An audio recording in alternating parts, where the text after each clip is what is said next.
Hello, welcome to my very personal finance channel. This is episode 1 of what is hopefully going to be a very long series about my investing for passive income. In the channel trailer, I said I'd go over my whole portfolio, but just before I do that, I think I should stress that I am a novice. I don't have any credentials that would qualify me to be able to offer financial advice.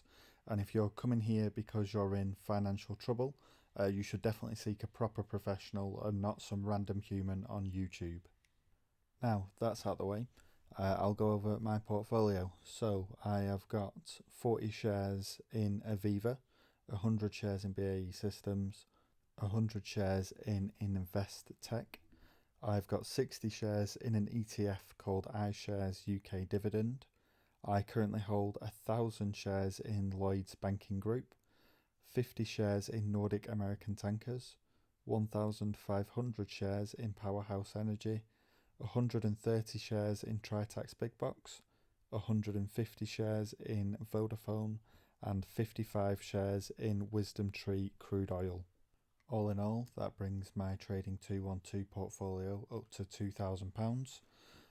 This month I have bought 500 Lloyd shares, which actually turns out to be a bit of an error because they have dropped nearly 10% today, but that's by the by, I'm sure it'll go back up. I've also bought 10 BAE System shares and 20 shares in UK Dividend. The reason why I say Lloyd shares are by the by, it's just because I'm investing for the long term.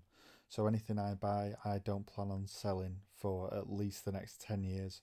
I do have some shares that I've bought for growth, which I will happily sell, but depending on Lloyd's dividend payments at the beginning of 2021, that's going to depend whether I keep the 1,000 shares or whether I sell them for a profit.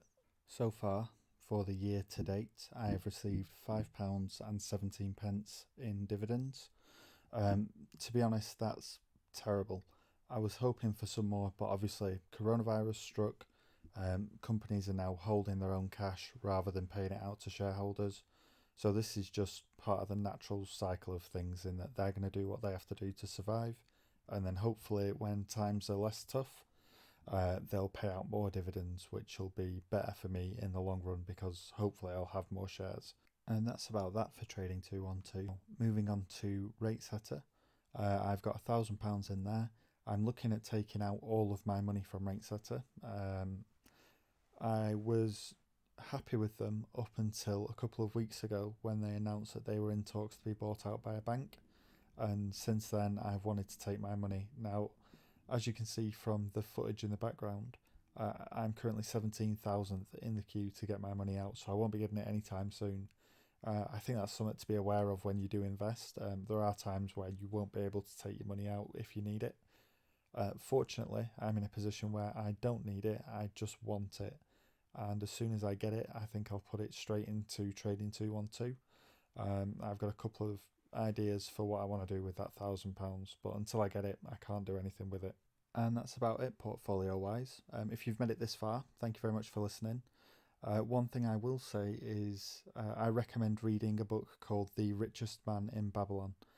That's the one I'm listening to at the moment on Audible, and it's not so much centered on investing, it's more about your personal finance and taking control of your own money and then starting to invest. And it has been almost like a Bible for me. I have listened to it at least a dozen times so far. And if you're going to listen to or read at least one book, please make sure that it's that one. And that's all from me. I'll post again in August. Thanks for stopping by.